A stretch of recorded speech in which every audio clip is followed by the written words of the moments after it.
कितनी बड़ी फिलॉसफी है, कितना बड़ा दर्शन है वो। सबसे पहला दर्शन कि गंगा को, पूरी नदी को, गंगा और यमुना दो नदियां ऐसी हैं जिनको ब्राह्मणवाद ने पूरी तरह से पाखंड का स्रोत बनाया हुआ। गंगा जहां गंगोत्री से निकलती है और जहां कैलकाटा तक समुद्र तक जाती है, वहीं तक ही पंडों ने अपने तीर्थ उसके किनारे बनाए हुए। काशी, बनारस जहां खुद गुरु महाराज का स्थान था, हरिद्वार, गंगोत्री, गोमुख और कानपुर वानपुर तक जहां तक भी गंगा जाती है, वहीं जगह जगह घाट इन्होंने बनाए हुए थे। और वहां अब तो और व्यवस्था हो गई। पहले ये बताते हैं कि जो साउथ से और गुजरात से बड़े बड़े धनाढ्य लोग जब आते थे तो उनकी महिलाएं सोने चांदी के जेवर पहने होती थी, क्योंकि तो लोग पहनते थे। तो वहां पर ये करते क्या थे, अब वो क्योंकि ब्राह्मण को बड़ा यकीन करते थे कि साहब वो ये तो भगवान के वो हैं, पुरोहित हैं, प्रीस्ट हैं, तो वहीं अपना सोना जेवर वगैरह उनके पास रख देते थे और गंगा नहाने चले जाते, तो वो अंदर ही उनको जो है खत्म कर देते थे। तो उनका सोना जेवर गहना जो भी है वो सब जब्त कर देते। इस पर एक बड़ी पिक्चर, बड़ी पॉपुलर आई थी, संघर्ष देखी होगी आपने। तो गंगा क्योंकि पाखंड का पर्याय इन ब्राह्मणों ने बना दिया था। गंगा की अपनी महत्ता है, गंगा अपने आप में पवित्र है, गंगा अपने आप में उसका साइंटिफिक वो है। तो उस पाखंडवाद पर प्रहार था वो कि मन चंगा कठौती में गंगा। क्योंकि हमारे लोगों को तो वैसे भी मंदिरों में या इन चीजों पर जाने वर्जित था, घाटों पर, इन पे। तो गुरुजी ने कहा भाई कहाँ जा रहे हो, अगर तुम्हारा मन पवित्र है तो सब कुछ यही है, तुम किस चक्कर में पड़ रहे हो। कहा कि अजी वो गंगा नहाओ, स्नान करो, फला करो, टीका करो, मावस नहाओ, पूर्णिमा नहाओ, मतलब ये वो था। तो मन चंगा तो कठौती में गंगा, ये एक तर्क दिया था उसने। लेकिन इससे बड़ी फिलॉसफी थी ये, इससे भी बड़ी फिलॉसफी है। अब आप उसका छोटा सा एक मैं आपको एग्जांपल दे रहा हूं। आज आप समझ लीजिए, एक चीज समझ लीजिए कि एक जाति के तौर पे हम लोग इस देश की जो सबसे बड़ी, अगर दलित सेक्शन में जो जाति है वो चमार जाति है। और मेरे पॉइंट ऑफ व्यू से, जो मेरा अपना दृष्टिकोण है, चमार जाति नहीं है, संस्कृति है।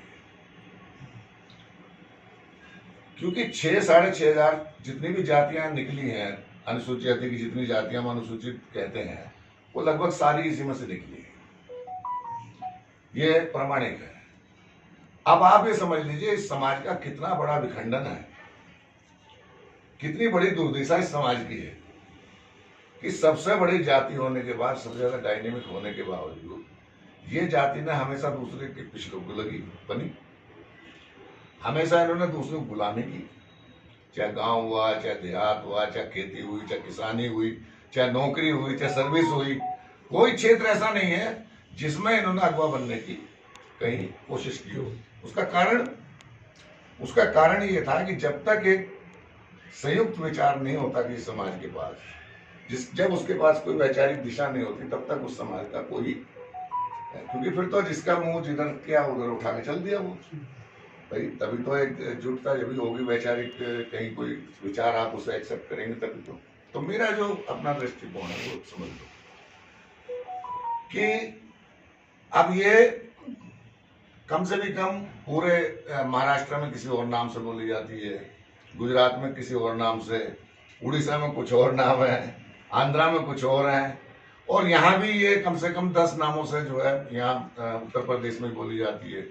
चमार है, दोहरे है, कुरिल है, जाटव है और तमाम तरह के नाम इसमें है। राजस्थान में चले जाओ, वहाँ रेगर है, बैरवा है, मेघवाल है, चमार है, जाटव है।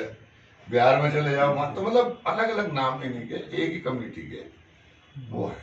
अच्छा, और आज भी आप ये समझ लीजिए, अभी ये मान लो कैसे साहब बैठे हैं, बढ़िया नौकरी के लोगों ने, बढ़िया इनके पास कपड़े हैं, बेहतरीन इनके पास मकान है, इनका अपना एक इकोनॉमिक अगर स्टेटस देखो तो बहुत अपने आप में किसी भी आदमी से श्रेष्ठतम है। लेकिन कहां हमारी गरिमा कहां भंग हो रही है कि जब हम दूसरे समाज में जाते हैं, पूरे समाज में जाते हैं, तो सबसे पहला सवाल ये होता है कि भाई आपकी जाति क्या है। तो जब जाति का नाम होता है और 10 लोग दूसरे बैठे होते हैं, तो वहां हम लोग कभी भी अपने आप को, मतलब ये कि हमारे अंदर जो इंफीरिटी है, जो हीनता है, वो हमेशा महसूस होती है। रीजन, कारण क्या रहा उसका सबसे बड़ा, वही मैं उस दोहे से बता रहा हूँ, उस आप समझ लीजिए।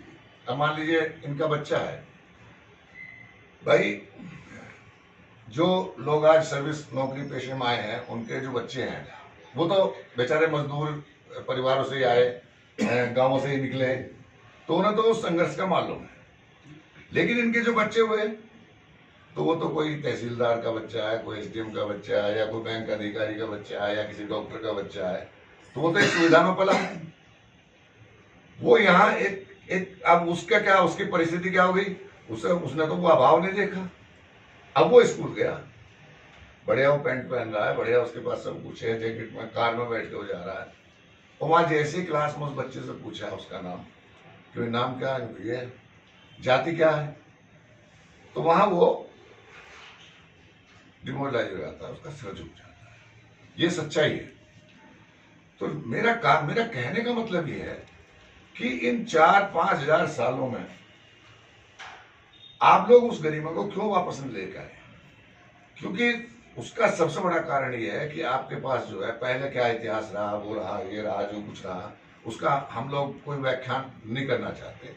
हम संत गुरु रविदास जी